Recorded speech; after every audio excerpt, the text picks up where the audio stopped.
আমার মনে হয় পৃথিবীতে সবথেকে কষ্ট হচ্ছে যখন ভালোবাসার মানুষ ছেড়ে চলে যায়। এই কষ্টে অনেকেই সুসাইড পর্যন্ত করে ফেলে, আবার অনেকে নিজের মনকে শক্ত করে নিজেকে সামলে নেয়, আবার কেউ কেউ সারা জীবন বুকের মধ্যে কষ্ট চেপে থাকে এবং প্রতিদিন প্রিয় মানুষটির ছেড়ে যাওয়ার যন্ত্রণায় নিজেকে ধীরে ধীরে শেষ করে ফেলে। আমি এই বিষয়ে কিছু মতামত জানাতে চাই। ভালোবাসা ক্ষণিকের জন্য নয়, ভালোবাসা তো অনন্তকালের জন্য।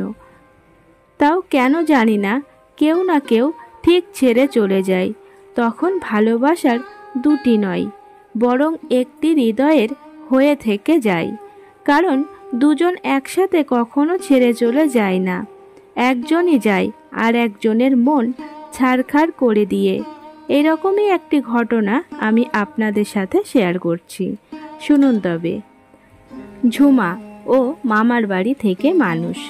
দুই মামা ও দাদু দিদা ও মামার বাড়ির সকলে ওর খুব ভালোবাসে। এক কথায় যাকে বলা যায়, ঝুমা খুবই আদরে মানুষ হয়েছে। ঝুমা তখন ক্লাস 10-এ পড়ে। ওর অনেক বন্ধু বান্ধবী ছিল, সেও খুবই মিশুকে ছিল। সকলের সাথেই সে মিশত, দেখতেও ছিল দারুণ সুন্দর, পড়াশোনায় মোটামুটি ছিল। ঝুমার ক্লাসমেটরা ও ওপর ক্লাসের দাদারাও তাকে প্রপোজ করত। ঝুমা সব কিছুই হেসে উড়িয়ে দিত, কারোর কথায় পাত্তা দিত না। ঝুমা খুবই প্রাণোচ্ছল, সবাইকেই নিয়ে থাকতে ভালোবাসত। কিন্তু এই সব মানুষ কেমন হয় বলুন তো? কারোর যদি একবার ভালোবেসে ফেলে তবে তাকে সে কখনোই ভুলতে পারে না। একবার ঝুমার ক্লাসমেটদের মধ্যে একজন ঝুমার পেছনে খুব লাগতো।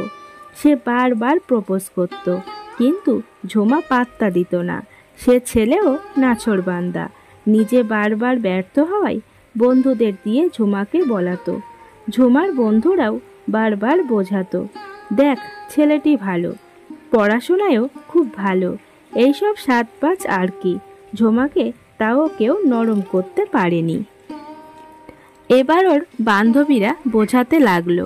ঝুমা এবার আস্তে আস্তে সেই ছেলের প্রেমে পড়ে গেল। সেই ছেলেও ঝুমাকে একটা ফোন গিফট করলো।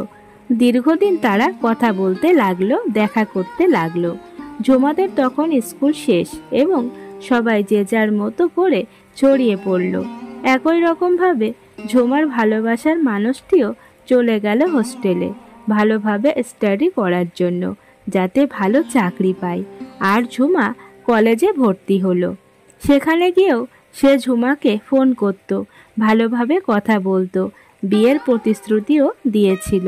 কিন্তু হঠাৎ করে একদিন সে ঝুমাকে বলল, আমার পক্ষে আর এই সম্পর্কটা রাখা সম্ভব নয়। ঝুমাও প্রাণোচ্ছল মেয়ে, সেও যেন বোকার মতো বলে দিল, আচ্ছা ঠিক আছে, যেটা তোর সুবিধা। এই বলে ছেলেটি ফোন কেটে দিল। ঝুমা কি করবে বুঝতে পারছিল না। ও কিছুতেই নিজেকে সামলাতে পারছিল না। ওর বান্ধবীরাও ওকে যে একটু সামলাবে তাও পারেনি, কারণ ওরাই তো বলে বলে প্রেমটা করিয়ে দিয়েছিল। এখন কোন মুখ নিয়ে ওর সামনে যাবে? এদিকে ঝুমা দুদিনের মধ্যে ফোনটা ছেলেটার কাছে পাঠিয়ে দিল ওর বন্ধুদের দিয়ে, এবং ধীরে ধীরে নিজেকে সামলে ফেলল। তবে ওই দিনগুলো ওর কাছে খুবই কঠিন ছিল। ওর জায়গায় যদি অন্য কোনো মেয়ে থাকতো তবে অবশ্যই সে সুসাইড করত। দীর্ঘ 4 বছরের প্রেম ভোলাটা অত সহজ কথা নয়। দেখতে দেখতে ঝুমার বিয়ে হয়ে গেল। ওর বরের সোনার দোকান, খুব বড় লোক। এদিকে ঝুমার প্রেমিকও ভালো একটি চাকরি পেয়ে যায়, বিয়েও করেছিল। কিন্তু বিয়ের মাস পুরো হতে না হতেই বউ অন্য ছেলের হাত ধরে পালিয়ে যায়। বলে না, ধর্মের কল বাতাসে নড়ে। ঝুমার কানে অবশ্য কথাটি গেছে। ও বলতে লাগলো, এত দামি চাকরি করে তাও ওর বউ পালালো, এ কি সর্বনাশ। তাই তো বলি বন্ধুরা, ভালোবাসার মানুষ চলে গেলে যাক, একটু কষ্ট হবে, ভুলে যেতে জানি, কিন্তু একটু ধৈর্য ধরে যদি সহ্য করতে পারেন, নিজেকে সামলে নিতে পারেন, তবে আপনার নিজের চোখেই দেখে যেতে পারবেন ওই প্রতারকের অবস্থা। আমি একটা জিনিস বুঝি না, যদি সম্পর্কটা সাকসেসফুল নাই করতে পারি, তবে কেন সম্পর্কে জড়াবো? জীবনটা কি ছেলে খেলা যে দুদিনের জন্য জীবনে এসে তছনছ করে দিয়ে চলে যাবে আর পরে বলবে আমি পরিস্থিতির শিকার? ভালোবাসার আগে ভালোভাবে বলে দেবেন, যদি সারা জীবন থাকতে পারো তবে আমার সাথে সম্পর্ক করো, না হলে কোনো দরকার নেই। মিথ্যা সম্পর্ক একটা জীবন শেষ করে দেয়। আর আমরাও যাকে ভালোবাসবো তাকে খুব মন দিয়ে ভালোবাসবো, সারা জীবন তাকে ভালোবাসবো। তাকে ধোঁকা দিয়ে নিজের জীবনে অভিশাপ ডেকে আনবো না। বন্ধুরা, আজকে এই পর্যন্তই। সকলেই খুব ভালো থাকবেন এবং সুস্থ থাকবেন। ধন্যবাদ।